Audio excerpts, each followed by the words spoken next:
Alrighty. Good Good morning. morning, everyone, Good and morning, welcome. John. Yes, can you hear me? Yes. Okay. Good morning and welcome to Mac B2B Agora, our live webinar series designed to connect businesses with practical, real-world global opportunities. My name is John Widrago. I'm the chair of the Midlands African Chamber Global Trade Committee, and I am pleased to co-host today's session alongside Karine Sopko, CEO of the Midlands African Chamber. Karine, welcome. Thank you, John, and welcome everyone. We are excited to begin our very first B2B Agora of the year. We have a timely and important conversation today focused on global trade, partnership development, and engagement across West Africa with our guests from the Global Opportunities Committee of the Atlanta Black Chambers, Ricardo Beres, whose leadership and work we deeply respect and support. Before we move into today's discussion, we want to provide an important update about our upcoming West Africa trade mission, which originally envisioned and planned in collaboration between the Midlands African Chamber and the Atlanta Black Chamber, um, the Global Opportunity Committee, which a share I mean with a shared goal of creating meaningful trade and investment engagement across Nigeria, Togo, and Ghana. After careful reflection and in light of the current US policies affecting several African countries, as well as participation level at this stage of planning, the Midlands African Chamber made the difficult decision to postpone its direct participation in leading the mission at this time. So it's but we still encourage you to participate because there's another leg on Nigeria that we are going to discuss here with the Global uh, Opportunity Committee of the Atlanta Black Chamber. So, Karine, I'll let you add Sure. into it. Absolutely, John. So, what is important to understand is that we are postponing our participation, but this is not a disengagement, and we want to invite everybody to understand that the trip is still happening with the ABC chambers, and the Nigeria and Ghana legs are still happening, and we'll discuss that. With Ricardo as we move on. We remain fully committed to this collaboration and advancing long-term trade opportunities between the United States and West Africa. And our role today and going forward really is to help prepare businesses, share insights, and amplify our partners-led initiatives in the region.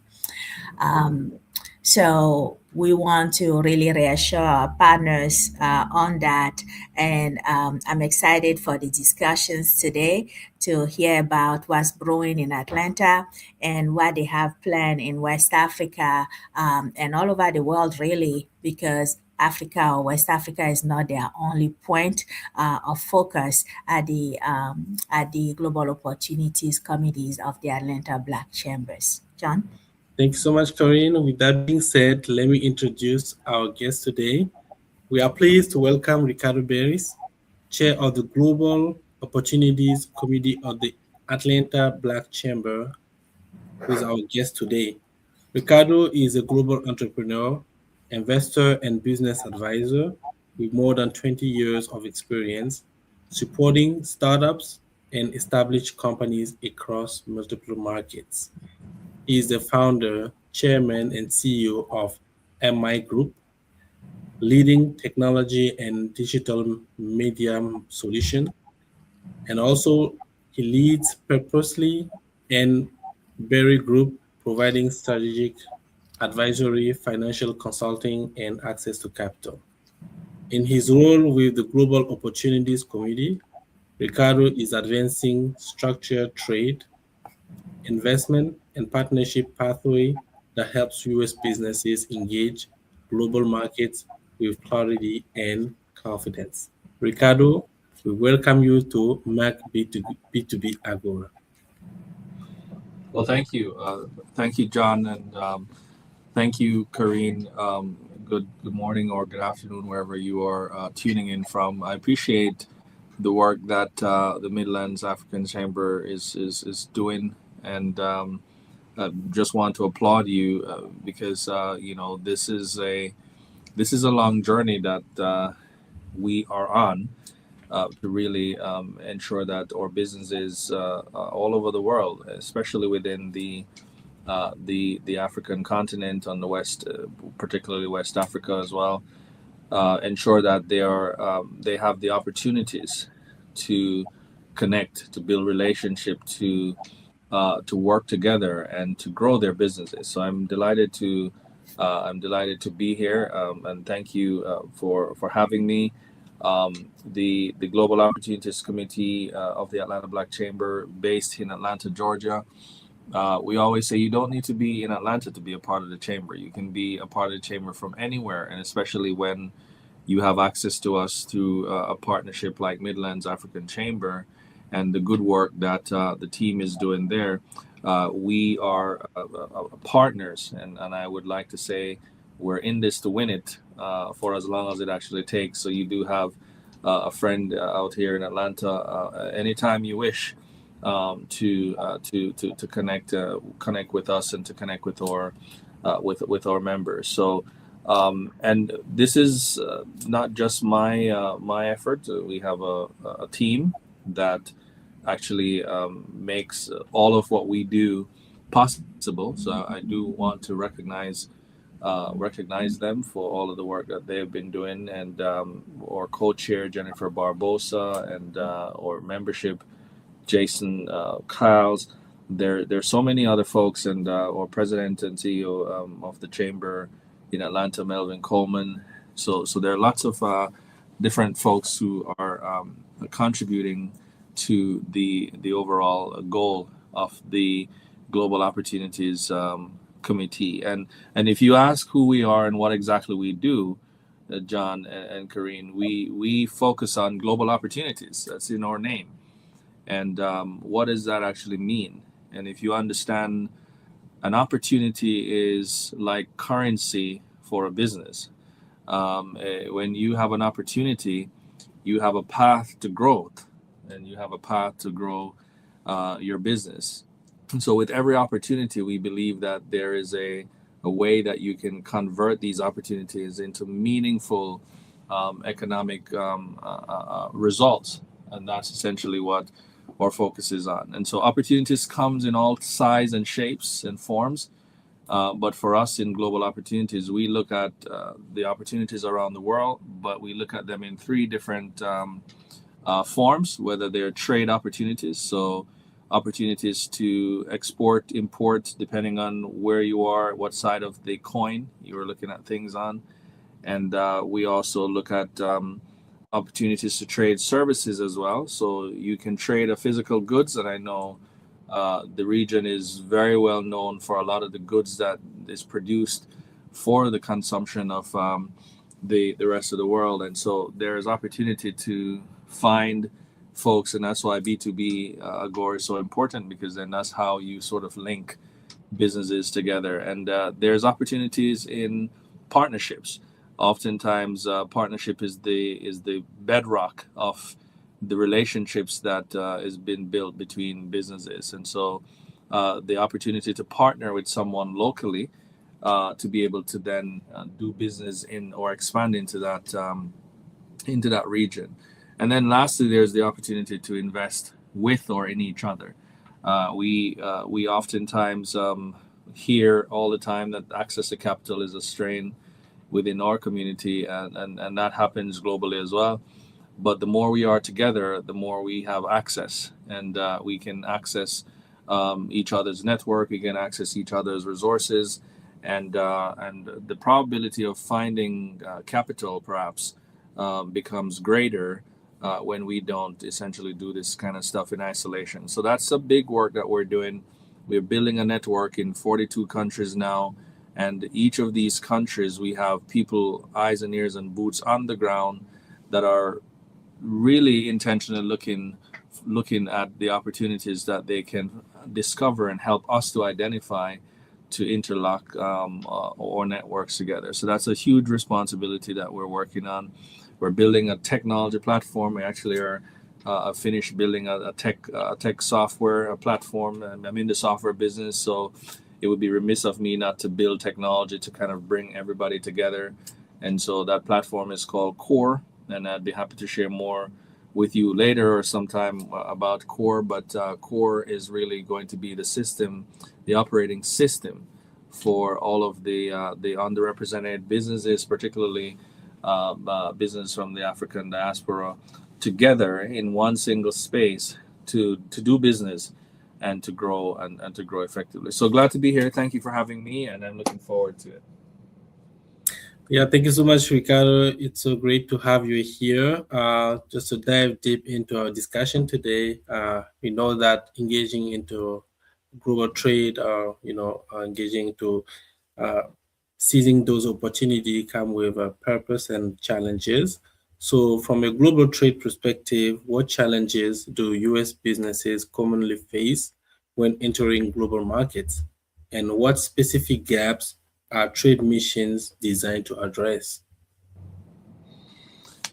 Yeah, I think it's a good question. There are lots of different challenges, and one of what I'd like to say is that not only there are challenges, but every challenge brings opportunities. So with every challenge, we think that there are sort of opportunities that aligns particularly with some of those challenges. But the challenges are many. One of the things that we see is that we live in a very fragmented world, and so everybody's doing their own set of things, but it's not they're not connected, and that's one of the main challenge. And so you are doing something, but someone else is also doing something, and sometimes similar or same, but you don't know. And so we think, what if we could solve that by bringing everybody together and allowing everybody to have the same visibility, if you may, over what the majority of us are doing. So that's a challenge. How do we defragment this level of sort of fragmentation that we experience? The other challenge I see obviously is that lack of access to capital. We have a huge problem with when we're starting a business. A lot of us start a business with nothing, and we've been able to grow that business. But a lot of us also have a challenge with accessing capital to grow the business in which we started. And so we find ourselves, there's a lot of shifting that we do on our journey, because you start something, it becomes incredibly difficult, and we just decide to do something else.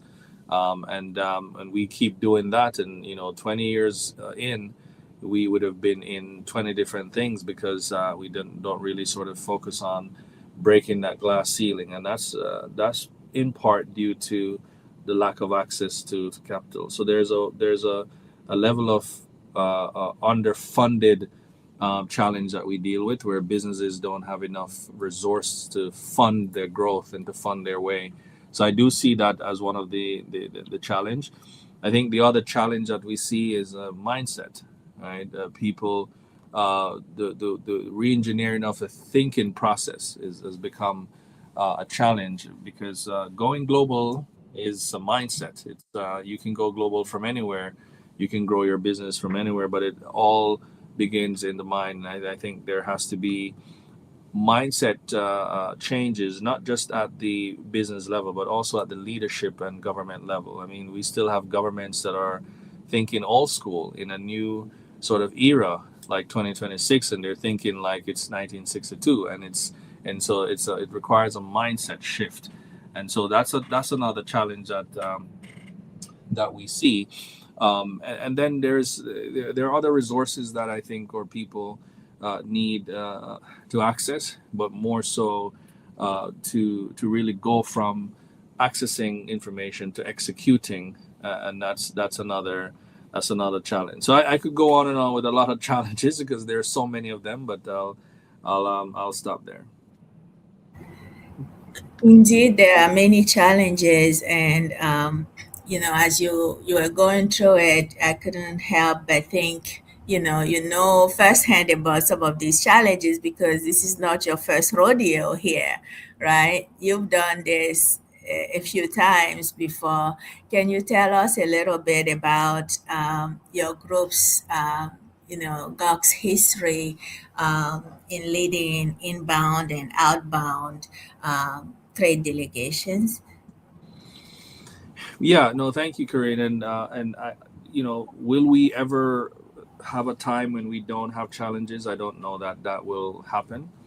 I think the most important thing is recognizing the challenges and finding ways to combat them, and that's why we get up every day to work. So as long as we live, we're always going to be, the old folks used to say, you open a can, you actually open a problem. So Yep. every time you solve a problem, you actually create another one. So every solution is a pathway to another problem. But to your point on the delegation, so we've sort of been building an initiative, if you may, around uh, trade and investment delegation, primarily for people within the African diaspora. I've been on trade delegation before, and I don't see a lot of us taking advantage of the opportunity to get into other markets and explore ways to do business. And so that was a problem for me, and I wanted to solve it. I wanted to at least be a solution for it. And so I created the Go Global Trade and Investment Delegation, which will allow or us primarily or folks in the diaspora to go into jurisdictions that we have a lot of cultural intelligence, a lot of cultural fit, and we can discover and uncover, if you may, a number of opportunities that we can then do business with each other. So we started this about we started our first delegation was to Cali, Colombia, and if you know geographically, Cali, Colombia is in South America. It's borders Panama and Venezuela and places like Brazil, and within South America, there's a city within Colombia called Cali, and Cali is essentially on the Pacific side of Colombia, and Cali is the has the third largest concentration of people of African descent within the region, and so that seconds to the U.S. and Brazil in this Western Hemisphere. And so when we did plan we came up with the idea. I said, I'd like for us to first go to Cali. Brazil was a little further, and we took that decision. We had over 50 companies that was interested in going to Cali from Atlanta, and so but only half of them had a passport. So now I want you to think about it for a minute, because it's also about mindset. This is a mindset sort of lesson, that folks feel like this is home and this is where it's all at for them. They don't need to see anything else. They don't need to be exposed to anything else. And so a passport gets you in an international jurisdiction, and if you don't have a passport, it means that you may not just have any interest at all to do anything outside of your own sort of market or domain. And so that was an interesting wake-up call for us, and we did anyways. Took 25 companies to Cali to explore and to do business with each other. And fast forward 3 or 4 years, we now have people going back and forth to Cali from Atlanta. I mean, we have talks about having direct flights into Cali and all these different things that's happening between Cali and Atlanta. And Cali is almost now sort of like a second Atlanta, because we have people establishing business in Atlanta. We've discovered all these different things that we didn't know about just because we decided to do that. So the trade and investment delegation is about really creating exposure for businesses on both sides. It's a bilateral opportunities for us to be able to connect with our with markets that we have interest in. And so we are doing this basically about 4 times a year. We do 2 inbound and we do 2 outbound. And so the inbound ones, we invite folks to come into Atlanta to understand the business of Atlanta and what it is like to then do business and to expand business here in the region, and by extension the rest of the U.S. I mean, when we partner with folks like yourselves in Midland Africa, there are folks who may want to see the options that are available in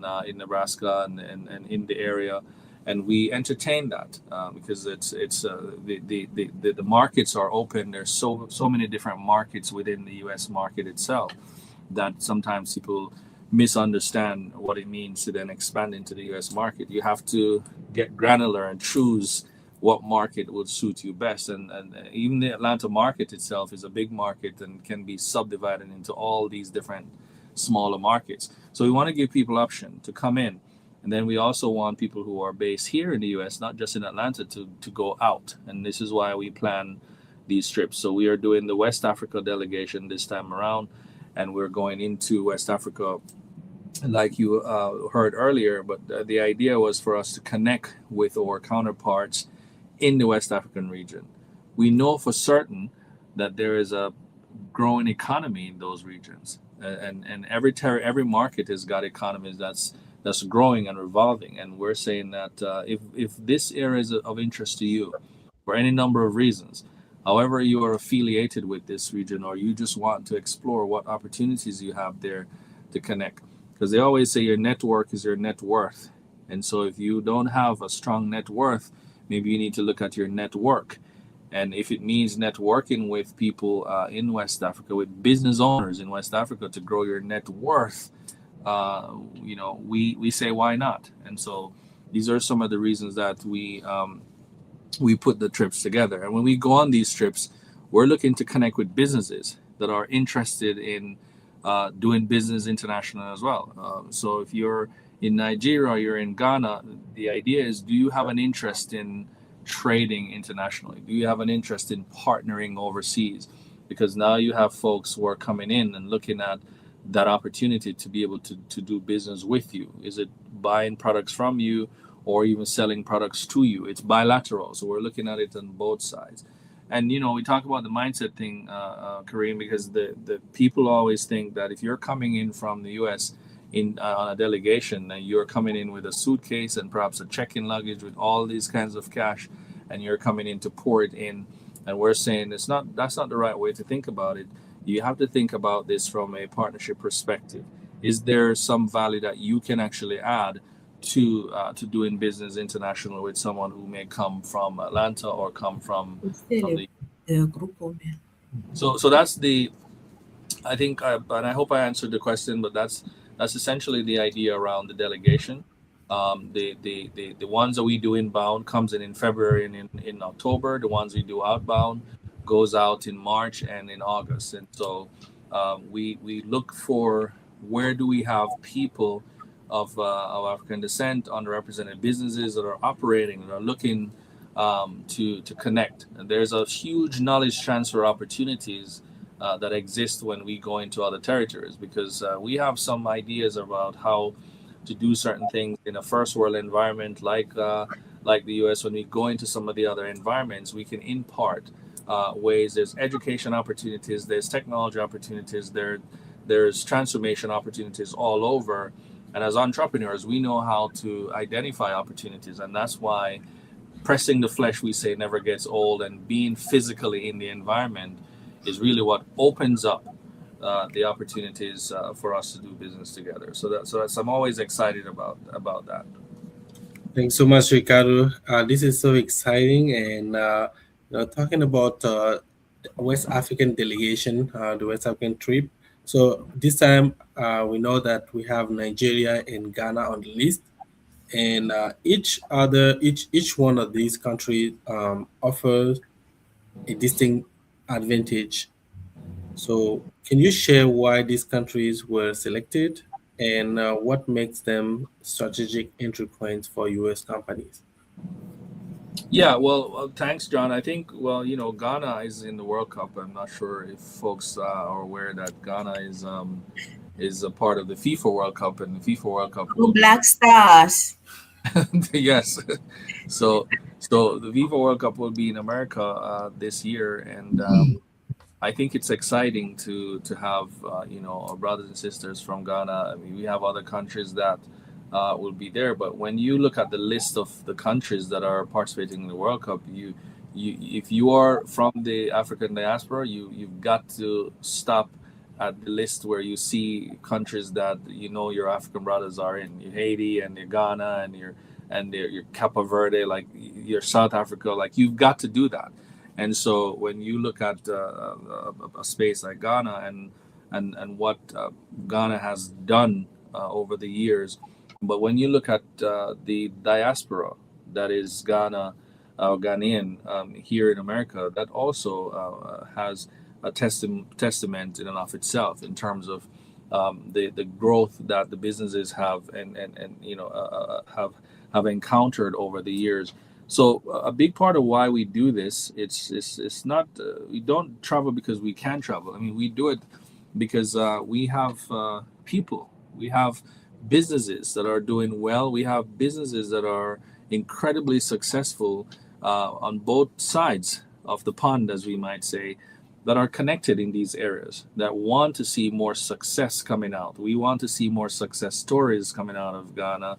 We want to see more success coming out of Nigeria. And so for the Global Opportunities Committee and what we do with the Go Global movement, we have people that are connected to our ecosystem on the ground in those territories. We have people who are here in the US who are connected to those territories, and they're business owners. They're successful business owners, and we want to participate in all of that. So a big part of that why is it's not just because the opportunities are abound in these areas, but it's why not is the question that we typically would ask.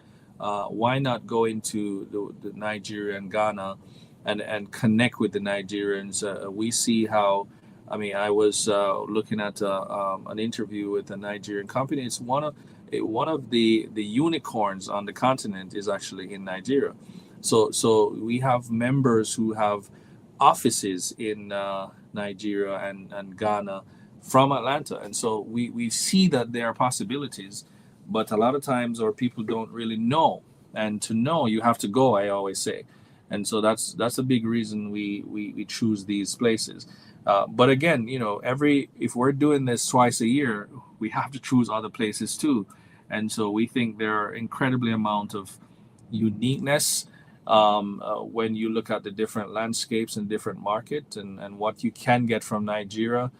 You may not be able to get it from Ghana and vice versa, right? I was recently told about a gold bank in Ghana and how people like walk on streets of gold. I haven't been to Ghana, but I'm not sure if this is the case. But this is also part of the excitement. So I think it really is what we can offer to those jurisdictions and what those jurisdictions in return can offer to the diaspora.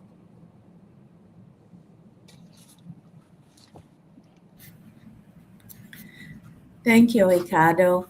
This is such an exciting time for diaspora businesses and American businesses who are interested in doing business in Africa.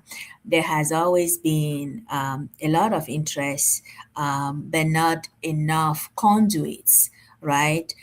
Especially well informed and well connected and well educated conduits to help them do so. So this is a great opportunity. Now, one of the first questions that we always get asked when we're talking about trade missions to any foreign country is what are the key sectors and what type of opportunities can we expect, such as partnerships, distributions, PPP contracts or investment pathways. Can you shed some light on those things? Yeah, so within our chamber network, Corinne, we have the more than 50% of our members are in the business of professional services. So your immigration, your consultants, your tax professionals, accounting, real estate, and so forth. And it is a reflection of a lot of what happens in our community here. in Atlanta in terms of what kind of business are people in, what kind of business people do on a daily basis. I myself is in tech, and we build software, and we have a marketing business, and so these are the kind of sectors that we see a lot of our members going into these delegations are coming in from. And so when we look at the opportunities from a sectoral standpoint, we're saying, how do we map these sectors to the opportunities that exist on the ground? So if you are an exporter, if you are a creator of dry foods, dry snacks or dry fruit snacks in Nigeria, and your ambition is to expand your business into the U.S. market, you certainly will need folks who are in maybe the retail business or the distribution business. You may need folks who are in the fulfillment business and the technology business. So there are lots of different, I would say, wraparound services that you may need. How your product looks in terms of the design and marketing for those things, the FDA regulations, all of these things. If you have a physical product, so you on that end may have a product that you're looking to get into the market. We on this end may have a service that can be provided that we can pair up together and partner to help you to look good when you are here. From a product design and perspective, we can help you with marketing. We can help you with technology. E-commerce is rampant here in the US. And so you have the product, but we may have the ability to put together the e-commerce platform, the payment processing. We may have the ability to have the fulfillment for you. So while a lot of us may not be distributor or wholesaler, we do have a few of those people who are in those kinds of business and can broker those relationships. So those are kind of the key sectors, and you have to sort of get down to the, as we say, the nitty gritty of it in terms of who it is that can actually help you. So when we would come out, if I would come out to Ghana or to Nigeria, and I'm looking for people who are interested in getting access to the market, but at the same time, I'm looking for ways that I can actually help people in the market to build technology, to get better at growing through marketing. And then, so now you have marketing, technology, now you have retail. All of those three things now are sectors that we then look to go into. And so you have some of the larger sectors, mining, and you have education. We've got folks who are in the business of finance and insurance. All of these things are taken into consideration for the most part. One product decision, you find yourself having conversations with all kinds of people from different sectors to really help that product to grow. So I think those are some of the key sectors that we look for and we're excited about. At the end of the day, we know that there are opportunities for digital transformation in Ghana, in Nigeria. There are opportunities to have, you talk about artificial intelligence as part of the technology growth that we're seeing, or the boom that we're seeing in AI and data centers. I know some of these places are building smart cities, and so it requires a lot of technical skills and technical know-how. And within our community, we have people who've been working on these things, whether it's with Amazon, Microsoft, and Google. They have these experiences. And so it really is a matter of how can we transfer some of those knowledge to really help to facilitate these things. Government contracting. So we have a plethora of skills across multiple industries that we can always find you someone to help you with your ambition. So it's not just about investing into a project. So you may have a project, you're looking for investors, and that may be the path that you'll take. But I would encourage you to think about partnership, because partnership gives you access. And sometimes the person before you may not be able to write you a check for 50 million or for 5 million or whatever the number is, but they can introduce you to a number of different people to create a community for you that you can effectively, over the period of time, get access to those kinds of things. I always like to say, when people ask me about investing in them, I say, what are you going to do with the money? And a lot of times when you break out the use of funds, there are people and things that you can map those things with. I recently did that for a company that does training, the funds is going to be used for training. I said, well, if I connected you to a company that is in the training and education space, would that suffice? Because now that relationship gets transferred into the organization that's raising the funds for training.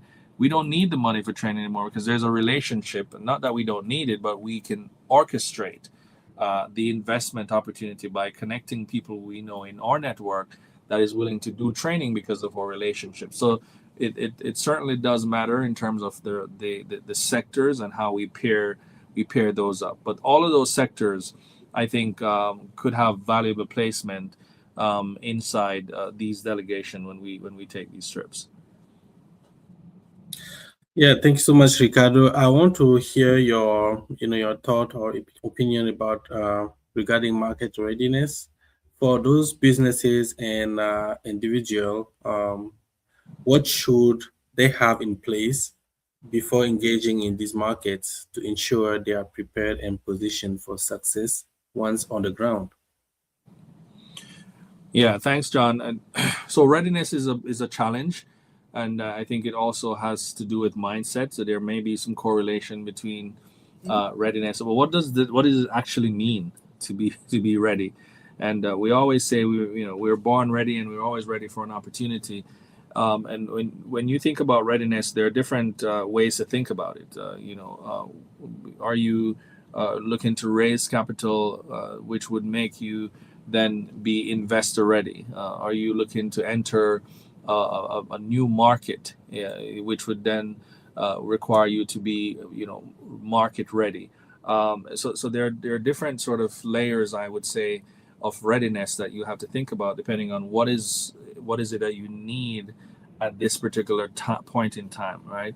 And so if we talk about the investor readiness, a lot of people are raising capital, but they're not ready for the capital.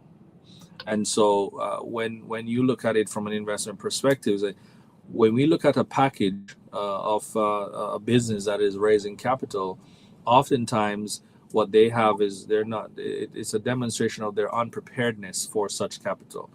The financial state, the P&L, the cash flow projection, their balance sheets, their business plan, their marketing plan, a demonstration of their ability to execute that capital in a way that actually grows the business and brings a return for the investor. And when we see that that's lacking, those are some of the basic things that helps to form the readiness that's actually missing. So that's an important piece in terms of readiness. So you think about market readiness. How do you then understand the market that you're trying to get into? Who are you talking to? What sort of research are you doing? What kind of information you actually have around the market in terms of your entry into the market? And so this is very important because we often see that a lot of businesses don't succeed because they fail to prepare themselves for the market. And we've seen, people bring in products, for example, into the US, and those products expire. Those products have to be dumped, so to speak, because there were really no readiness. They weren't ready. Getting your product into the US market doesn't stop when the product lands in the US in a warehouse. It literally just getting started because you have to have a plan to be able to get that from the warehouse to the table of the consumers, and how you actually do that. So those are some of the things that forms that readiness. So I think there's a lot that our community is missing out on by really not getting all the information that they need to actually be ready. We talk about the different markets. I mean, the US is a big market, the largest consumer market in the world. But you don't want to just expand to the US. You need to be very much more specific than that. You need to determine where in the US you are going to expand into. And you need to figure out, how do you pilot your partnership? Is it that you're going to get the city of Atlanta as an example, and you're starting there? How will you actually do that? And there are experts who can help you to facilitate those market readiness. So I think that's very, very important to access the necessary people and the resources to prepare yourself before you make those necessary investments. And that's why for us, the delegation, it's a discovery. It's finding out. It's fact finding Is Ghana, is Nigeria a place that we can do business in? And there are folks who want to go on the ground there to experiment and look at that possibility before they say, you know what, let me come in later to then to then actually do an investment or to then facilitate a partnership.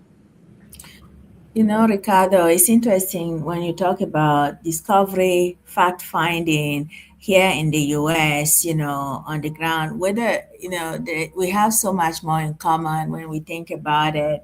Um, when it comes to doing business, because you do business with people you trust, right? So in West Africa, as it is here as well, business is relationship driven. So what cultural considerations do participants need to keep in mind in order for them to be successful, whether they are trying to do business, whether when they are trying to engage on a trade mission with foreign partners, whether it is in Africa or vice versa here? What are some of those things that they need to keep in mind?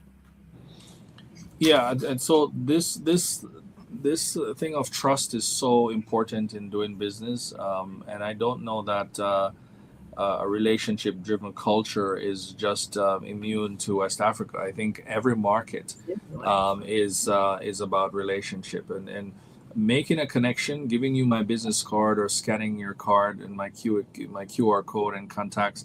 That's not a relationship. That's just a door opener, if I may put it that way. A relationship is something that you build, and a relationship has a number of components, including one of the most important one is trust. And in marketing, we always say, your customer needs to know you, like you, and trust you to then try you and then buy from you. And so there are like these different layers of the cycle, as we put it, in order to get one sale. To get one sale, somebody, they have to like you, they have to know you first, and they have to like you after, then they have to trust you to then try from you to then buy after, and then when they buy, they come repeat. And then that's kind of like you do that multiple times across multiple people. And so how do you get people to know you? You have to be in a position to introduce and to connect and to allow people to get to know you. But beyond that, how do you get people to like you? How do you get people to resonate with you? What's your story? What is it that you have that would make the world a better place, and can that resonate? Because in the reality, nobody likes someone who is arrogant, and someone who is as they say whatever, right? They don't people like people want to like you because you're doing something good for the community, for the society. You're being authentic and you're telling your story. There's a connection to the problem you're solving and the community you're building. That gets people to like you. And then when people like you, they open up and they talk to you. And you are able to listen to people and receive people in a way where you're not being arrogant about it. Nobody can talk to you. You can't come down to someone's level and have a conversation and you're on a high horse. Nobody likes you like that. And so when people like you, then they start opening up, then they start trusting you. And once they start trusting you, then they start sharing things with you that are what we always say opportunity comes from those vulnerabilities, right? Because people want to know that, can you deliver? Can I trust you to deliver on this? What has been your experience? And so every business, it depends on this trust layer that we actually have. And so for example, even in software, we have to put trust layer into the design of our software, because if people don't actually trust that they can actually get what they want from the system, they're never going to actually use it, and their utility will reduce. And it's the same thing with business. If people don't trust that your business can deliver what you say you'll do, which is important, do what you document and document what you do. But if you are documenting it, it's there in black and white for you to actually do it. And if you do it, there is no excuse that you didn't do it. And that becomes a part of how to trust you. So if you say that we're going to be, I'm going to send you this, or I'm going to do this, do it. Because that's really how you then really build build trust. So I think it's very, very important. And those are some basic things. And I don't know how much of it we're taught in school, but a lot of these things you have to learn. Sometimes it's too late for a lot of persons, and I guess it's never too late. But sometimes when we start to learn about these things, this becomes something that we have to really, really build and get used to. And in some of the culture, people are not going to do business with you on day one. I mean, they want to dine with you, they want to go out with you, they want to understand your family, they want to understand how you think about their, religion and all these different things before they can say, let's do some business with you.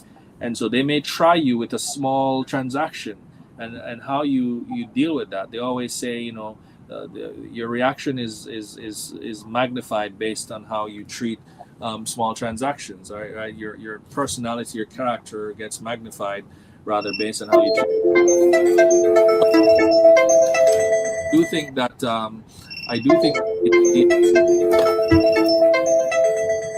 think that the idea for how we think about relationship and how we build relationship is vital to being successful in business. So you can't have a relationship by yourself. Like, you need other people. You need to engage with other people. You need to participate. You need a community. You need those kinds of things, and that's how you then get that sort of relational wealth, as we say. And a lot of us are, we're contact wealthy. We have a lot of contacts, but we're not relationship wealthy, and that's a problem. Thanks so much, Ricardo. Now we want to talk about this topic, the travel policy, immigration, because we know that when we engage in international trade, building partnership with people from different countries, that also involve traveling policies and dealing with immigration. And today we are experiencing a shifting in U.S. immigration policies and tariff dynamics affecting several countries. From a business and trade strategy perspective, how should U.S. companies think about planning international engagement amid these changes, and how they can manage the risk while expanding globally? Yeah. So, well, first of all, full disclaimer: I'm not an attorney, and I don't have any license to practice on policies around immigration. And so what I'll say is, as a business owner, we are constantly looking for ways to solve challenges and to work with the different changes that are being made. Um, I think every administration will do what it needs to do, and policies are not new, and policies are going to constantly be implemented and provided. I think what we have to do is to find the common ground, the commonalities, and what exists between us forever is our relationship, and what can exist between us for a lifetime is the way that we treat each other as businesses, the way that we support each other. And it is a time now to rally around what we do. What are you selling that I can buy, and what am I selling that you can buy, and how can we strengthen that? Because those things, there's no season to those things.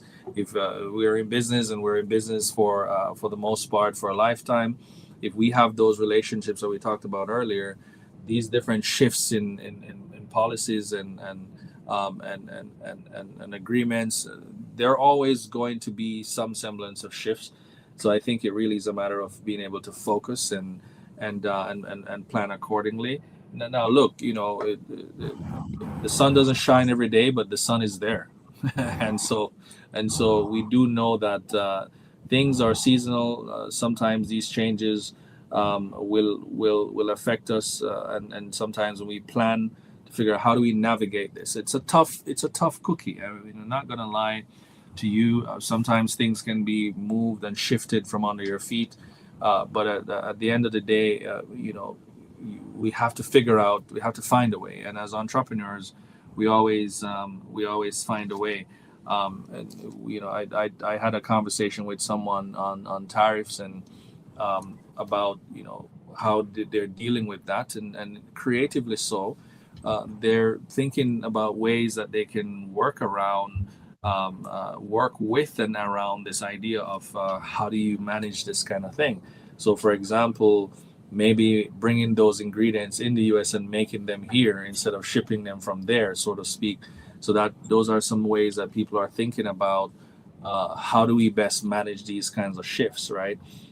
We have the technology that works for us today, and the richest man that is here, I suppose, in the world or US, is always say, when people are afraid, that's the time that you should really be building. That's the time when you should be setting up your foundation. And so you may not, because of certain policies, you may not be able to make certain move, but it's a good time to build because you're in a season.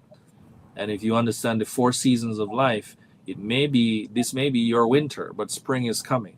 And so it may be a time for you to start preparing yourself so that when spring comes, you can flourish and you can actually grow.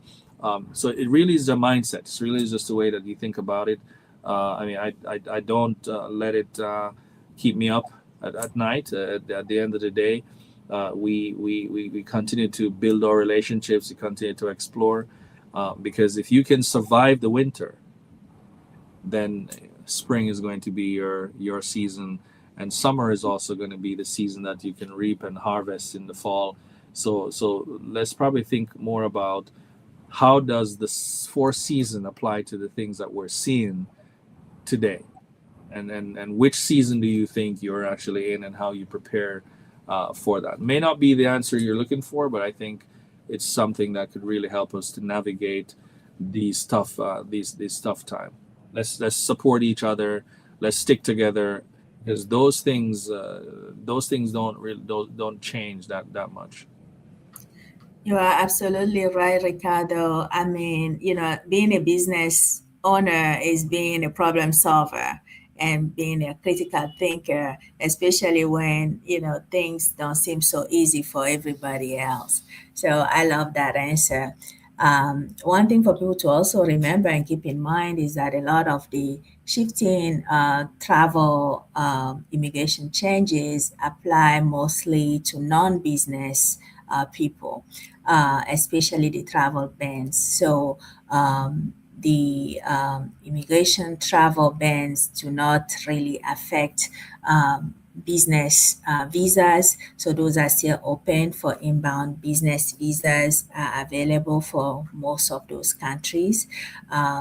So that is not affected. And it does not affect outbound US travel to especially those countries that are concerned with the by this trade mission, Nigeria and Ghana. Outbound travel is not affected by the current US policies.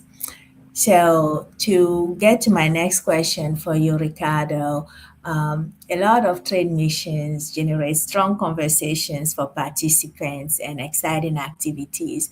But how can participants in the trade mission move from those meetings and strong conversations to long term partnerships, which is what we all desire? And Yeah, I'm sure. I think that's a yeah no, I think that's a good question. This idea of following up and following through, right? It's they always say the meat is in the follow up, and Yep. it's not in that initial contact.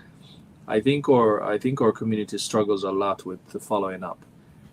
We rely so much on that first contact, and we expect the unexpected, that the other person will actually reach out, and we don't take those kinds of initiatives. So I think again, it's also a mindset, but it's also finding the right set of tools to be able to facilitate these kinds of follow up.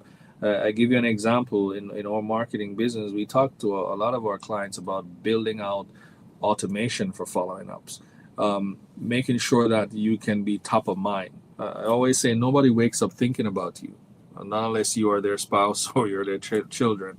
And for the most part, they probably don't even do that.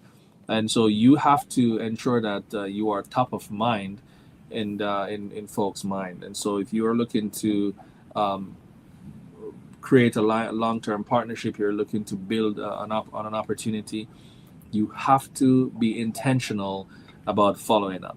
Like literally also have a calendar. And if you have, now we've got these tools like AI, and we've got all these email tools, and I think every business should have the ability to facilitate these follow-ups. You've got these interesting applications now where you can make a contact and then it helps you to do the following up in your CRM, which is the customer relation management system. The CRM is has been so helpful as a tool for a lot of businesses. And when you collect these contacts, put them into your CRM and train your CRM to follow up on them. Share updates and share news. Nurture the contacts that you actually have. People want to know that you are there, but they also want to know that you know a thing or two about what it is that you do, and help them to also understand. I think in a lot of ways, these are some ways that you can do that follow up, but you have to be intentional about following up, and that means like you have to put it in your diary. I'm going to make a call, or I'm going to send an email on this day or on these days, and you have to execute. And if you do that, you become synonymous now with your top of mind, and people are seeing or hearing from you. Join these communities and show up and engage, and this is how you then begin to also grow. Is it easy? It's not easy, but if you show me one business that is easy, then that would be a different conversation, because every business has its challenges.